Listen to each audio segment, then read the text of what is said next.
Hey, this is Bernadette McClelland, and welcome to The Influence Gap. This is the show where leaders come to close the gap between intention and impact so that they can have the right conversations, make the right decisions, and achieve the results that matter the most.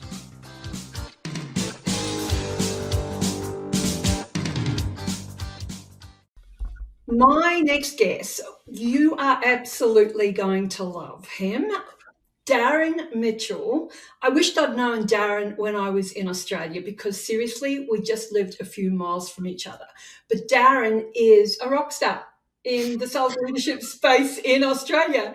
He is one of Australia's top 20 sales influencers for 2025.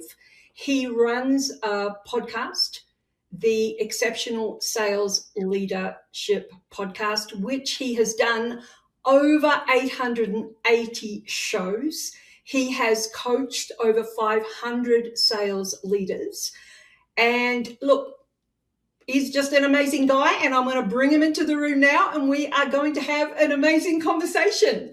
Welcome, Darren. Hey, Bernadette. Thank you. Great to be here. And isn't it interesting that I live in New Gisborne, and I know that you used to live in Sunbury, which is literally a 15-minute, well, maybe a 10-minute drive, depending on which way you go. And we'd been connected on LinkedIn when you were still in Australia, but we'd never actually caught up or even spoken until you moved over to Colorado. And here we are. I know. And so you were gracious enough to have me on your show, and I couldn't not have you on my show. And so you do. I want to know, and I'm sure our listeners want to know too, you haven't been doing your show for all that long. Didn't you start it in COVID? I did. I 1st of April 2020. And for the listeners, I live in New Gisborne, which is a regional part of Victoria, but let's just say it's a little bit about an hour north of Melbourne. And we were shut down, couldn't go anywhere. In fact, we had the ring of steel. We couldn't get out of our house. We did. I was there then. Oh man! And all the facilitations and the coaching, face to face at least, was stopped pretty much overnight. And I'd been wanting to do a podcast for about 5 years before that, and coulda, shoulda, woulda, didn't. And then all the excuses sort of stopped. And come the 31st of March, I was thinking to myself, you know what? Now's the best time, because what else am I going to do with my spare time?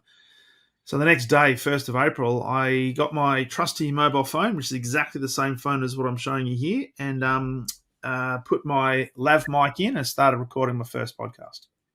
Well done. So while you were doing that, I was renovating old pieces of furniture. So well done to you. So here's a question that I've got for you. 880, is that the number? 880. So I've literally now just recorded over 900.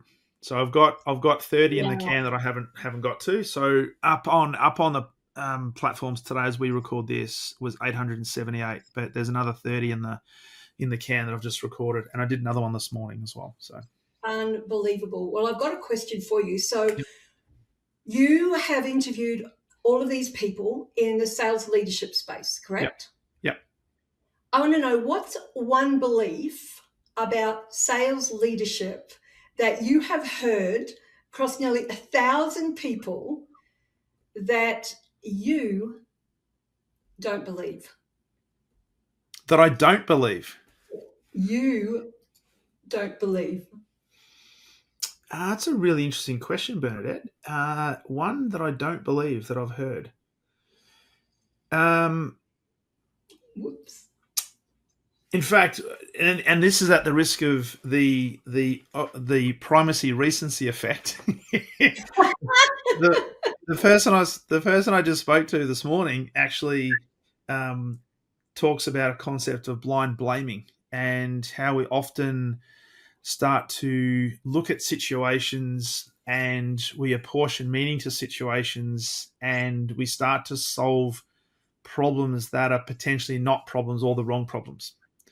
So if I was to answer that question truthfully, there's a theme that comes through with a lot of sales leaders, and when they recognize this, everything changes, that they look at the wrong challenges. They think that they might have a marketing problem, or they think they might have a sales process problem, or they think their team is not making enough calls or running enough meetings, or they don't have the right scripts that they're using, and they think that's the particular problem. So they put all of their emphasis on those problems, thinking they're going to get the result, to find out over time that that wasn't the actual problem. There was something underneath it that they were not necessarily looking at. So I think if there was one thing, it's looking in the wrong places. I love that. So it's called blind blaming. Yeah. So go on. There's a great guy called Kevin St. Clergy, and he's got a medical background, and he's written a book called Beyond Blind Blaming. And he talks about how a lot of sales leaders and a lot of business leaders tend to solve problems, but they're actually solving the wrong problems. And it's almost like, and the name blind blaming comes from a story that he experienced when he was 10 years old. And he told the story on the podcast this morning that as a 10-year-old, he was a great baseball player. And he said, I had an average of 550, which he said, if you compare that to like the Babe Ruths of the world, who were great professional baseballers, they had like a 345. So he said, what that meant was every time I went up to bat, literally every second hit was a hit, right? At 10 years old. At 11 years old, he couldn't hit a ball. And his dad said, you got a bad attitude. But what the actual problem was, his eyesight had deteriorated so much that he couldn't see the ball. So they were trying to solve the problem, thinking that it was his attitude, where in actual fact, it was his eyesight that was causing him to not be able to see the ball, which resulted in the outcome. So that's where the phrase of blind blaming originated, and he's built a whole business around that, which is phenomenal. Oh, I love that story. That's such a great metaphor. Well, I mean, it's a real story, but it's a metaphor. I mean, metaphorically as well. Totally. And I so agree with this. And this is where my body of work is around as well, because in a lot of instances, it's the decisions that the leaders are making or not making that are upstream of the pipeline, not the pipeline itself. Yeah. So, okay. So you're seeing that I think that's great food for thought for leaders. And so where are you seeing with all your sales leaders, but also the experts and authorities in the sales leadership space that you've spoken to, where would you say that you're seeing the biggest blind spots, if we were to take that same, the metaphor of blind blaming? Where would you say the biggest blind spots are in that case with sales leaders?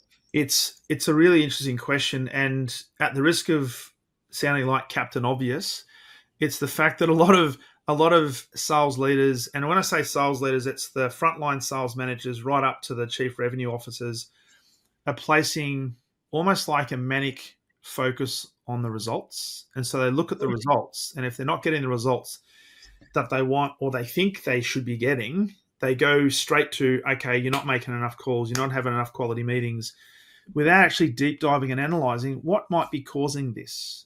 Are we still relevant in the marketplace? Are we still having the right type of conversations? Are we creating an image or an impression in the marketplace that is consistent with what we actually provide as solutions to problems?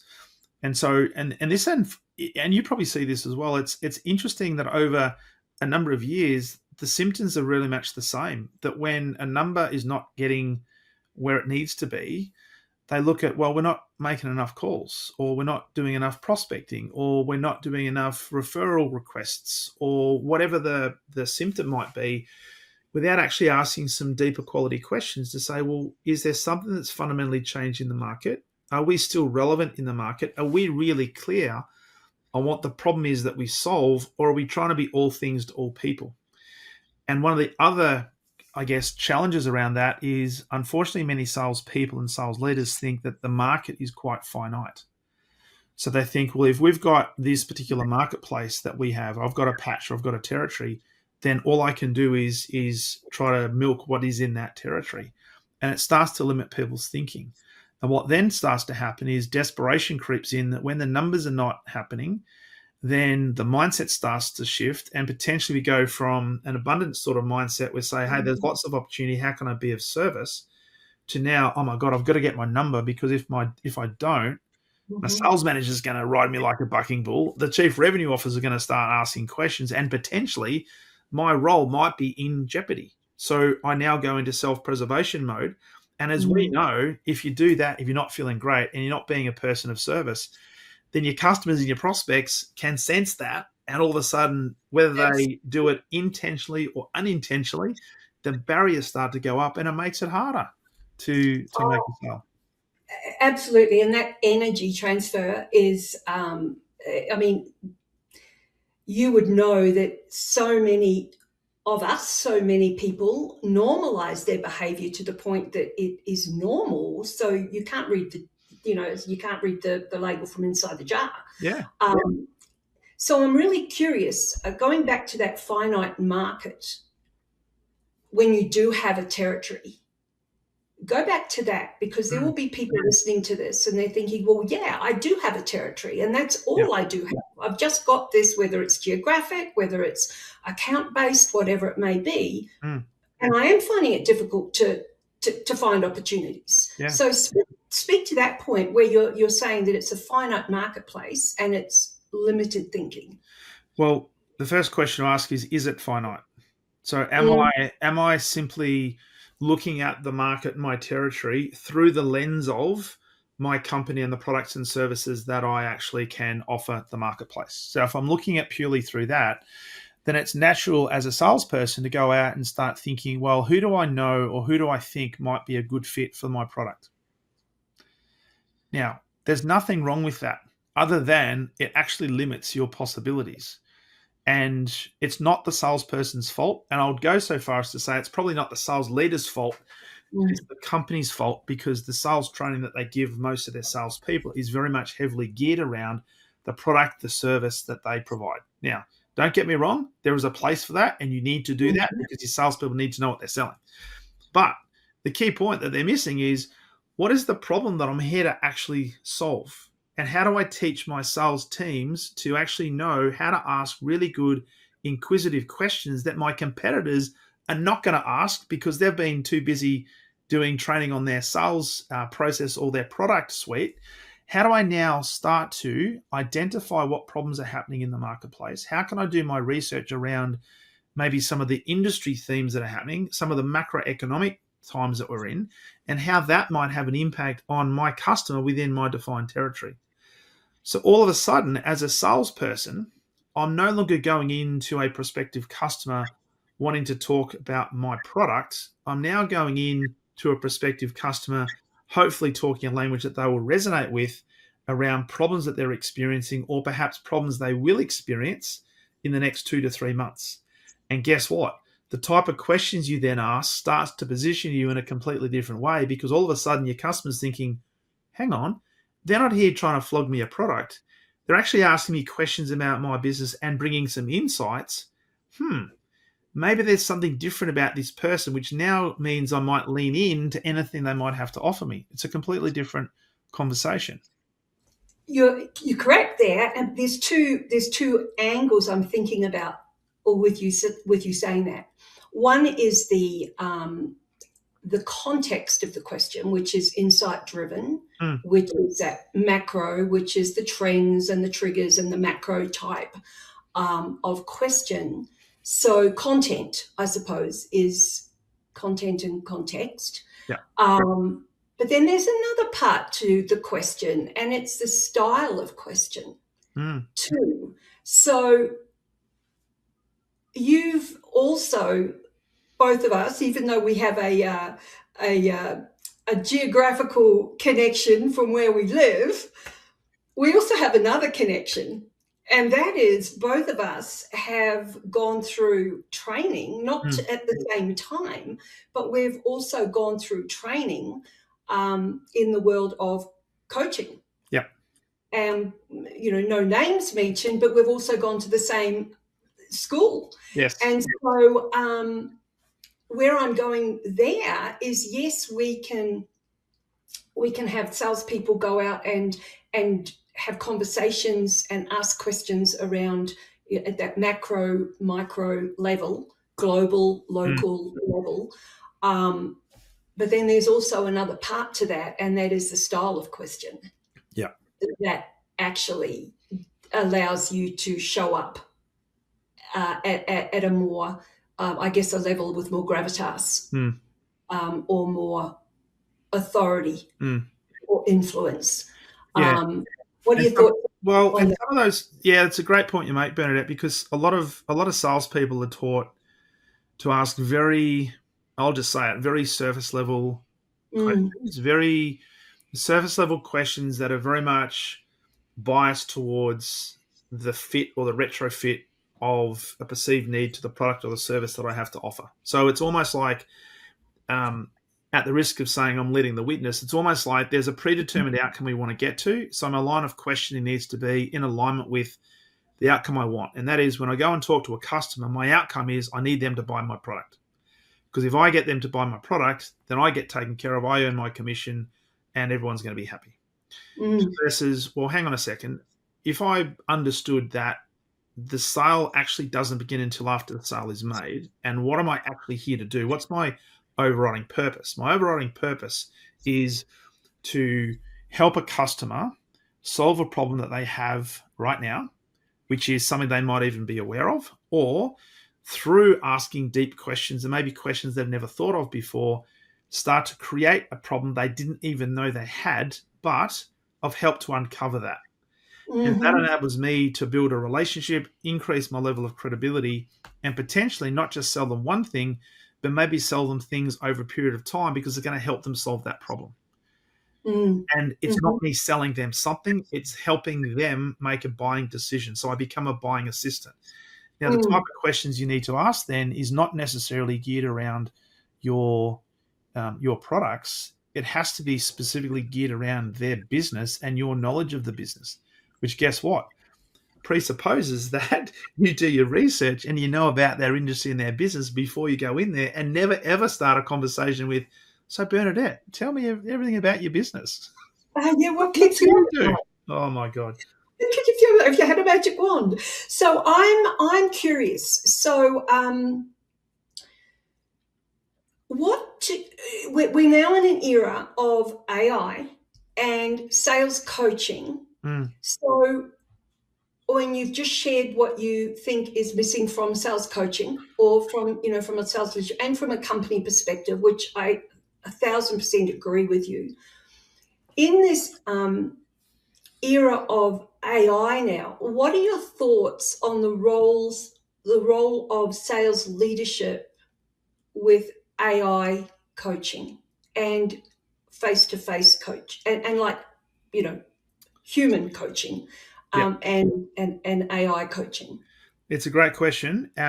Funnily enough, I've spoken to a lot of people who are at the forefront of AI technology, who have developed specific AI applications to help salespeople, help sales leaders, help with coaching, help with methodology. I think AI plays a very important role and will continue to play a very important role in helping sales leaders become more effective, because it will help them be more targeted with the conversations that they need to have and should be having with their sales team. I don't believe that AI coaching will replace the need for sales leaders to do the coaching, because at the end of the day, humans crave human interaction. And until we actually can clone each of us, we're still going to be stuck with having conversations, and that's a good thing. Where I think it can really help is if you're listening to calls, and if you're trying to demystify some of the themes that might come from a call, AI is a very good interpreter, and it can give you great insights and information in a really specific period of time, which then enables us to have a human-to-human conversation to dive deeply into a theme. So it won't replace us. It will be a great accompaniment, which should help us become better coaches as sales leaders. But here's the million-dollar question. Are we actually coaching? Because here's the other thing. And I know you've spoken to a number of people, one of which is a colleague of ours, Daniel at Growth Matters International, and they've done a lot of research around this, that sales coaching is the number one driver of high performance in sales organizations, but it is also the first thing that's either cancelled or not done and rescheduled. So the question is, particularly for sales leaders listening to this, how much time are you committing and dedicating to sales coaching? And this is not coaching on a particular deal and not coaching on make more calls. It's how you're actually coaching the individual to become a better human being in the context of their role.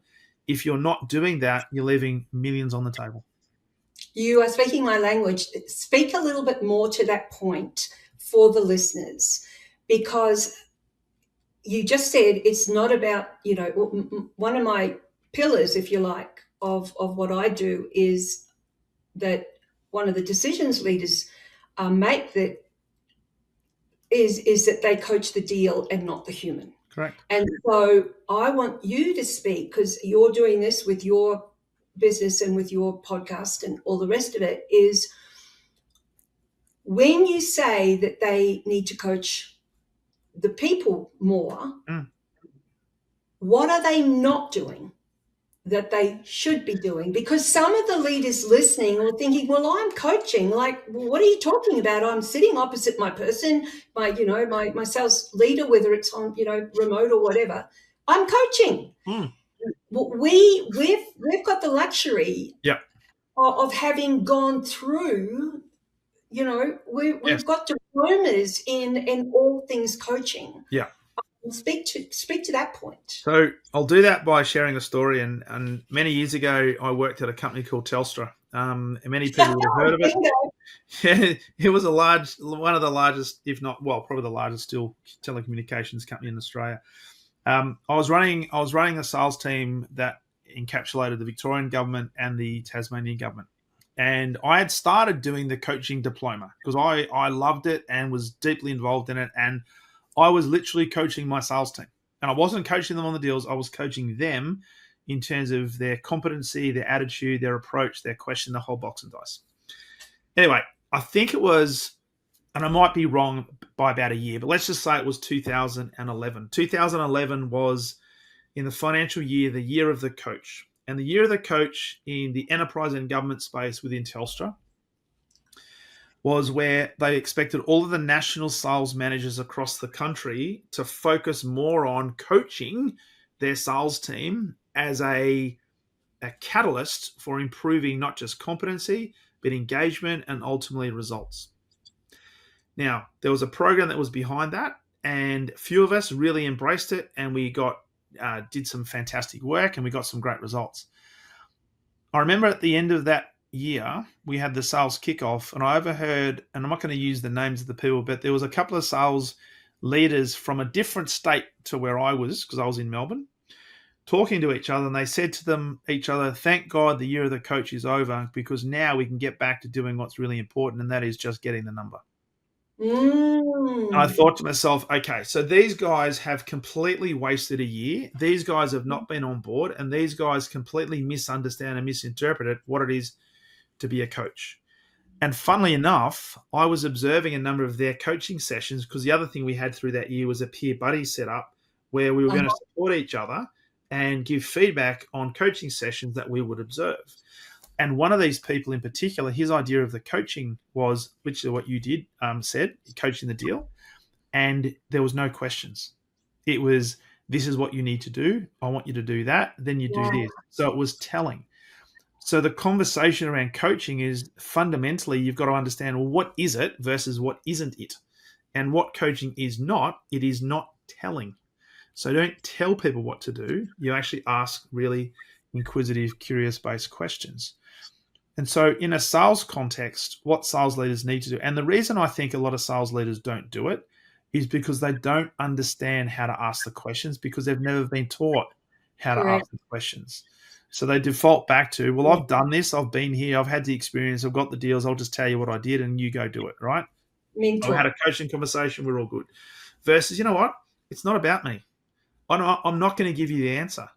And how do I create the psychological safety and maybe the cognitive dissonance where the person I'm coaching has no idea? But guess what? I'm not going to give you the answer anyway because it's not going to serve you.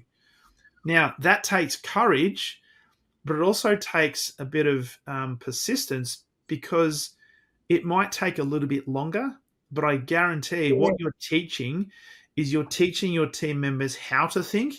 You're not teaching your team members what to think. And What it's a to think. big, big difference.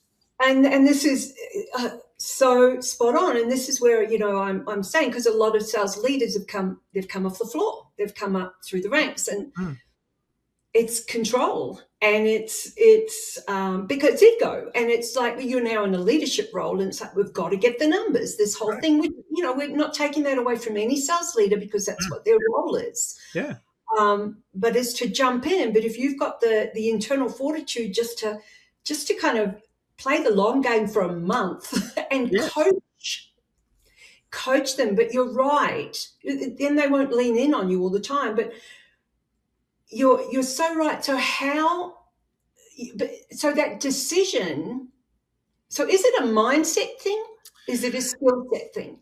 I think it's a bit of both, because we often talk about skill set. So the skill will matrix is something we all probably have heard of. And when we talk about coaching, in fact, I'll refer to another conversation I had this morning with Kevin was sharing an example where there was a person not getting the results and they couldn't figure out why. And in the past, all of this person's leaders would always focus on the surface level of what are you doing to not get this result? And he said, have you asked any questions about how they're going as a person? What's happening in their environment that might be having an impact on their capability, their mindset, their ability to do things, right? And there was one example where this person historically was a great performer, but had something happen and she lost her mum, right? And that had obviously a detrimental impact, which now started to infiltrate everything that she was doing. And so the leader who sat down with her came from a position of empathy and care and asked the question, is everything okay? And it was just a simple question that unleashed the floodgates to find out everything, because she was working in an environment where it was almost the unwritten ground rule that you don't bring anything that's happening outside of work into work, because we're here to get numbers. And so the way that people were then treated was, if you're not getting the number, it must be something you're doing or not doing that's resulting in you not getting the numbers. And nobody was actually asking questions, well, how are you as a person, right? So the thing that leaders have to understand is, particularly in a world now post-COVID, we have work and life that is all combined, particularly where we're working in a hybrid environment. You've got to appreciate that there are a lot of things that are happening in people's environments that can have an impact on their ability to be functional at work. Now, there's a difference between using what's happening outside of work as an excuse for poor performance, right? But there could be reasons why this person has dropped their discretionary effort. They're not as engaged or appear to be engaged, not as happy as they normally are. All it takes is a leader that's got a bit of curiosity, who actually cares, who can then have the candor-based conversation to help them get back on track. That's coaching. It is definitely coaching, and it takes a certain kind of person to want to do that. Yes. To want to actually be that. And this is where I'm thinking, and you've probably seen this with all your interviews that you've done, is that one of the decisions is that leadership is not what you do, it's who you are. I love it. I'm sure that is what you've seen. So if we look at, something that you've said, which is when I introduced you, you talk about sales leadership and helping sales leaders go from competent to truly exceptional. Yeah. What prevents them from taking that leap? Often, and I'll say it, often themselves, but it's not necessarily, they're not necessarily aware that it's themselves, because we are all models of, well, I talk a lot about modeling excellence, but we model everybody and everything around us. And at the risk of sounding, the blind leading the blind, this is what happens in a lot of organizations. And you have sales leaders that are placed in positions where they didn't necessarily ask to be placed in that role. It was anointed upon them because they were a great individual contributor, but they weren't necessarily given the toolkit, the strategies, the thinking, the modeling to make that transition. Because going from an individual contributor where you are responsible for your own results, you get the accolades, to now have the responsibility for perhaps having maybe 5, 10, depending on the size of the sales team, 15 people who are also individually responsible for the results, but you now have to try to get them into an ecosystem of high performance. For many, it's a very difficult transition because no longer is the spotlight directly on you. Yeah. Now, what I'm not saying is that every salesperson that goes into a sales lead is all egocentric, but you come from an environment where I get remunerated for the effort that I put in, but now I'm responsible for all of the people. And how do I actually create an environment where I breed high performance or I promote high performance? And not everybody can do that.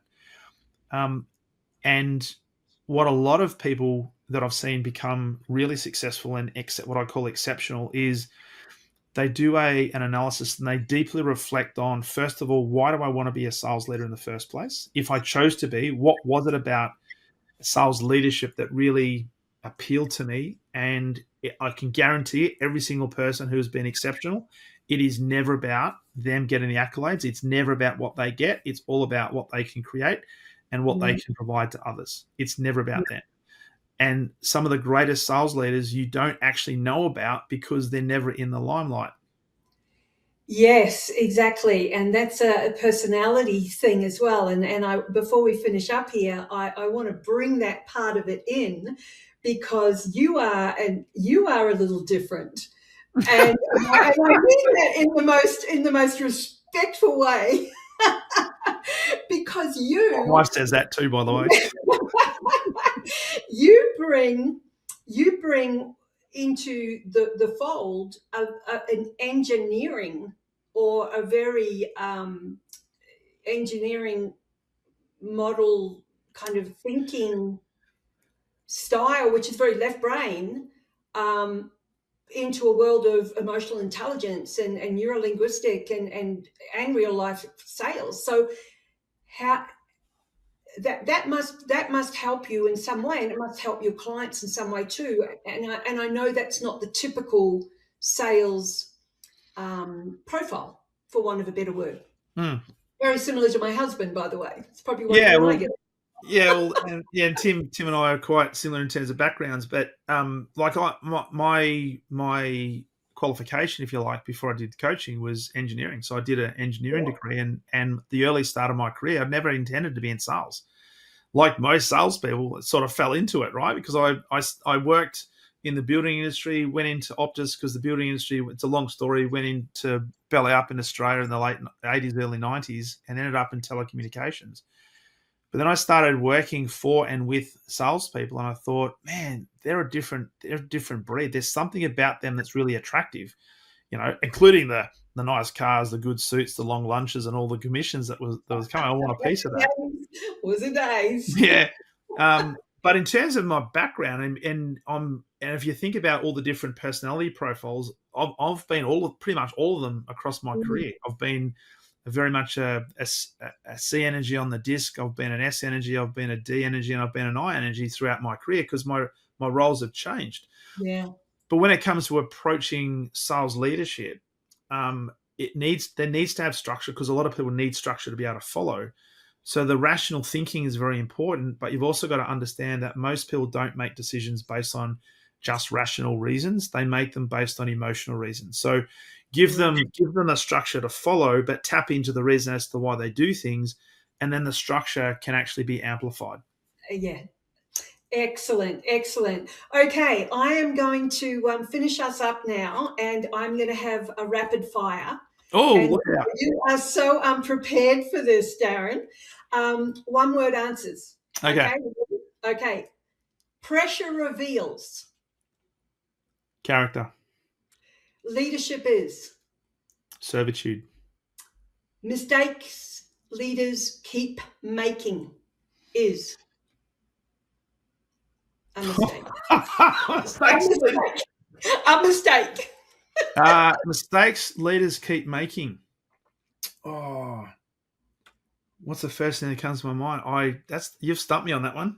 Okay, come back to that one. Actually, selfishness. Yep. Okay, great. Great teams are built on. Well, there's 2 words: great cultures. Okay, cool. Influence is. Leadership. Darren, it's been an absolute pleasure to have you on this show. Bernadette. I love this conversation. Well, it's my pleasure, and it's not often that I get stumped, but you stumped me. I love it. I love the fast, rapid questions. How can people get in touch with you, and how can they listen to your show? How can they connect with you? The usual questions. Love it. Thank you. Firstly, it's been an absolute pleasure being on the podcast. You're an absolute firecracker and a global phenomenon. So, and I keep referring people to you. So that's a good thing. See you later. So the best place for me is LinkedIn. So everything that I do is LinkedIn. Within that, my website's there. And podcast is there as well. But my podcast, as you mentioned, the Exceptional Sales Leader podcast, on all reputable podcasting platforms, as well as some dodgy ones. But just look up Exceptional Sales Leader podcast in the Google webs, and you'll find me. Beautiful. Okay, I'm sure people will absolutely flock to you. And just to reiterate, a huge thank you, and have an amazing rest of your day. And we will speak to you real soon. Awesome. Thanks, Bernadette. It's been an absolute pleasure. Okay, see you later. See ya. That's a wrap on today's episode of The Influence Gap. If this resonated with you, share it with a CEO or a sales leader who you think needs to hear it. And make sure that you subscribe so that you never miss one single episode. If you are ready to close the gap between your message and the impact you want to make, come and find me at BernadetteMcClelland.com. I'll see you this time next week. Bye for now.